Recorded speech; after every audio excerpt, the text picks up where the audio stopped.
Welcome, everyone, to the Tempest Radio Podcast. I'm your host, Sterling Wilkinson, joined today by Kylie, Eli, and Ricky. How are we all doing this fine morning? I'm doing good. I'm pretty tired. I'm all right. Honestly, sounds good. So today in this episode, we're going to be talking about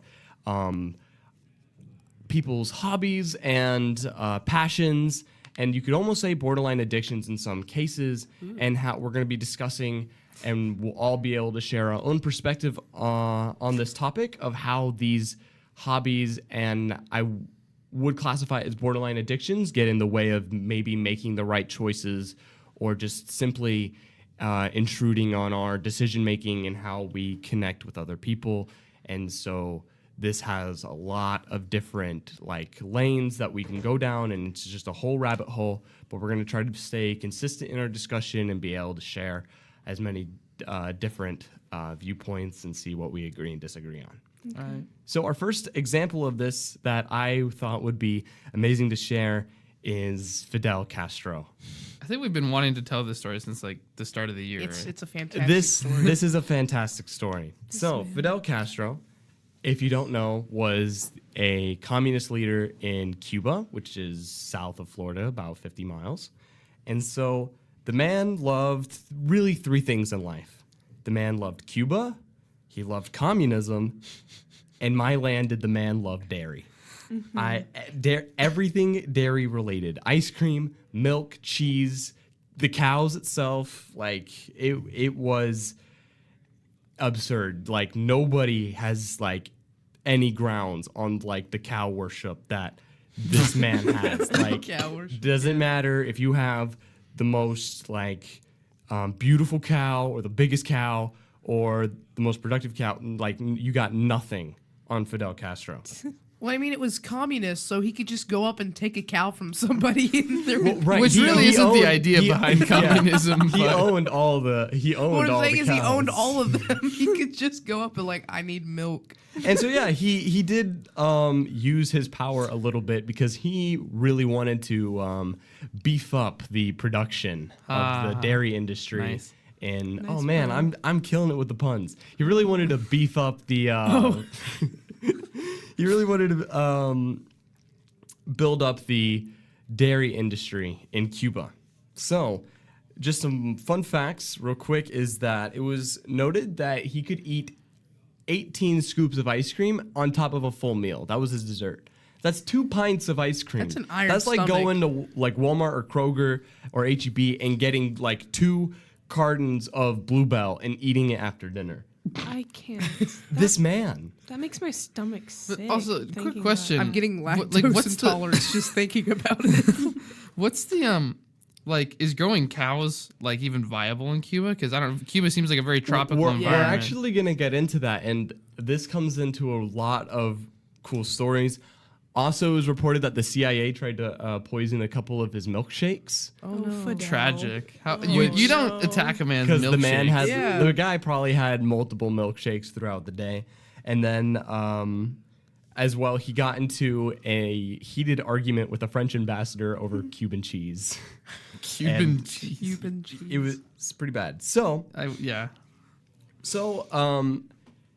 Fidel Castro's first move was to build one of the largest ice cream complex, super arenas, pretty much, dedicated to ice cream and other dairy-related products. And it's still open to this day. It takes up about a whole city block. Oh my and it's still open to this day, and it's very impressive looking and does kind of contrast weird because it's big and white and with blue accent colors, and it's very futuristic looking. And then it's just pretty The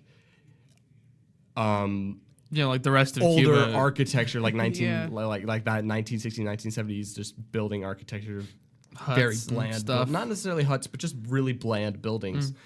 This man was 100 years past So his time. you were Oh, talking yes. about how not Canada, how Cuba Close enough. has a tropical climate. It's pretty close to the equator, and so you're not going to really have the cows. So they had 2 types of cows. They had some cows that were imported from India, and they had some cows from Spain back in the colonial days.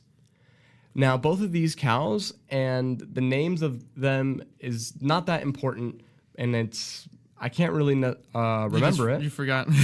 But Okay. what's important to know about these two cows is that they were both very heat resistant. They were very used to a very hot climate, right? Right. Because obviously Cuba's very hot, except they weren't exactly known for their milk production. So were they more for like beef? Or Yeah, that sort of- they were okay. mostly just meant for beef. And so this wouldn't do. This wouldn't settle This with could not stand. my man's Fidel Castro. Oh no. And so what he did is he went to Canada and he imported a ton of Holsteins, which is like that black and white Chick-fil-A cow that we all know and love. Yeah. Now yeah. these cows can lactate. They can pump out milk up to like 10 gallons of milk a day. Like these cows are pretty dang awesome if you want milk, right? Right.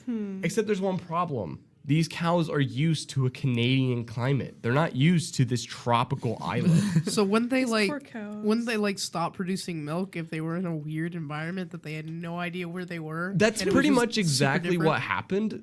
They didn't really produce that much milk Who'da because they were thunk? cooking in the were cooking Cuban in the- sun. the they were a little stressed out and couldn't really produce cows. that much milk. Yeah, poor cows, right?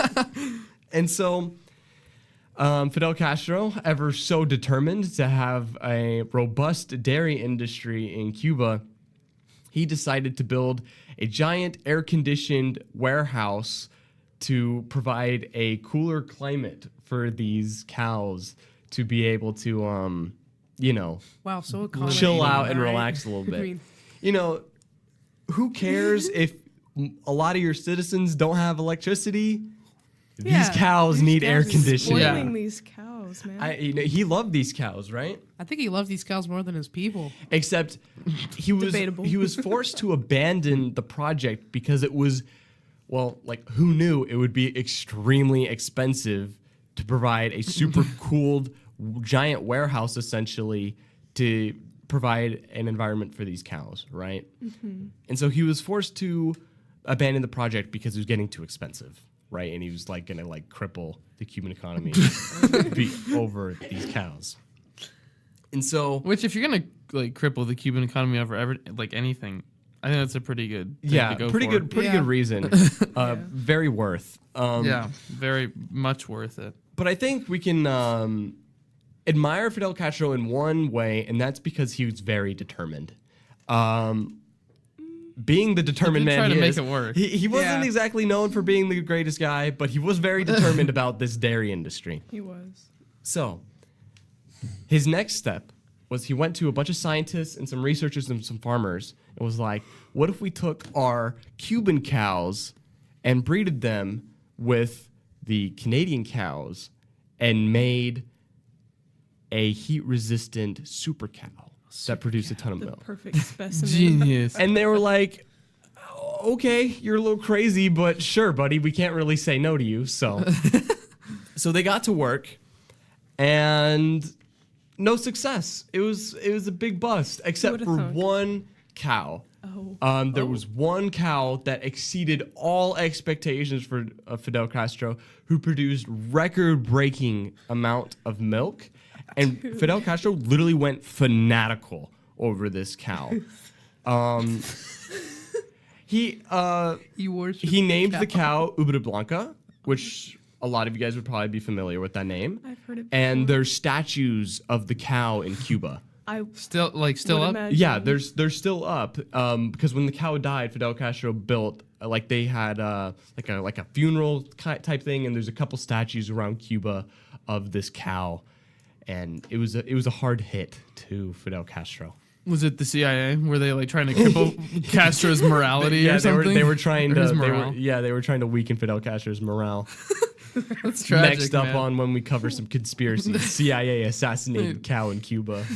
Oh no. Anyways, so pretty crazy stuff. Not something that you would hear every day.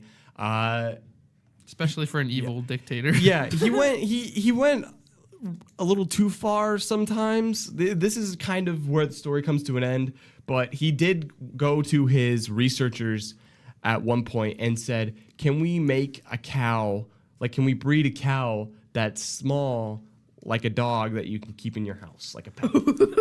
He wanted to breed a cow that would be smaller like a dog that he could have as a pet. Kind of Is that insane. humane? This is true stuff. This blows my mind that Man, this is all. He just like, went crazy for these cows. He went crazy for nuts over dairy, these man. cows. Yeah. And so we're gonna take some time to discuss about like the ideas around, like with Fidel Castro, it's like obsessions Yeah. and addictions And responsibility. and responsibility, right? Because he has, especially with Fidel Castro, in his case, he has so much responsibility to provide for the people Wait, of he's Cuba. the sole leader He's of the sole Cuba. leader of a nation. And this man is trying to make a doggy cow.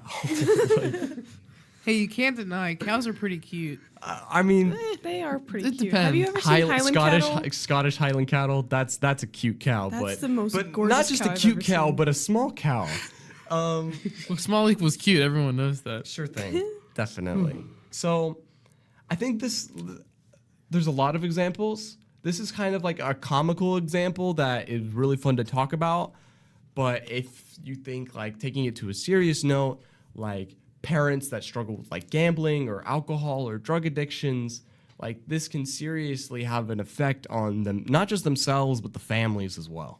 You know what I mean? And this And can- everyone around them. Exactly. Yeah. And this plays such a huge part in everybody's life, and it's off of one person's choices that's making like such a huge impact. Just how his cows and his dairy industry had a huge impact on Cuba. Yeah, I mean, it's funny, but you also think like he did kind of almost like ruin Yeah. the whole country. Just for Yeah. dairy. Just for dairy. Yeah. So funny just reason, small but not so thing. funny outcome. You know. Yeah. But I also think that having a passion that you're like invested in isn't a bad thing, but just Yeah. like having, you know, like the balance that you're supposed to have and knowing your limits of, Completely agree. yeah, when enough is enough and just being able to see that fine line. Yeah, it's awesome to have hobbies, but then there comes a point in time where obsessions and addictions get to a point where, you know, it's a little too far. Yeah, I mean, even Yeah. World of Warcraft, like on the loading screen, it's like take all Yeah. things in moderation. Even World of Warcraft. Yeah, video games is a really big Video games is a example. good one. But really, it can be anything. You know what I mean? Any like addiction can be harmful when not really moderated or controlled. Or kept in check. you know. Yeah, it kept in check. Even dairy. Even dairy. Yeah, Even dairy. Yeah. But yeah, you know, it's just about moderation and also for you know, like if he might have actually made himself like lactose intolerant. I don't know if it's healthy to ingest that much dairy. It probably isn't. So, you know, just make sure you're not harming yourself or others around you, and just, you know, it's great to have hobbies and outlets, but you gotta, you know, maintain your Gotta responsibility you have to for your set a limit country, for your yourself. kids, or whatever. 100%. Yeah. Anyway, I think that's it for this episode. Yeah, really, just in conclusion, be happy about what you do, be passionate about what you do, but just make sure that it's not necessarily like deviating yourself from responsibilities and making the right choice. Or anybody else around you. Right, because otherwise you might just end up doing more harm than good to not just yourself, but others around you that you may deeply care about. Yeah. Anyways, thank you all for listening. This was a fun episode, and I'm glad we were able Finally to able have to tell the Castro story. Exactly right. I'm glad we were able to have this opportunity. Again, I'm Sterling, joined by Kylie, Eli, and Ricky, and thank you all for listening.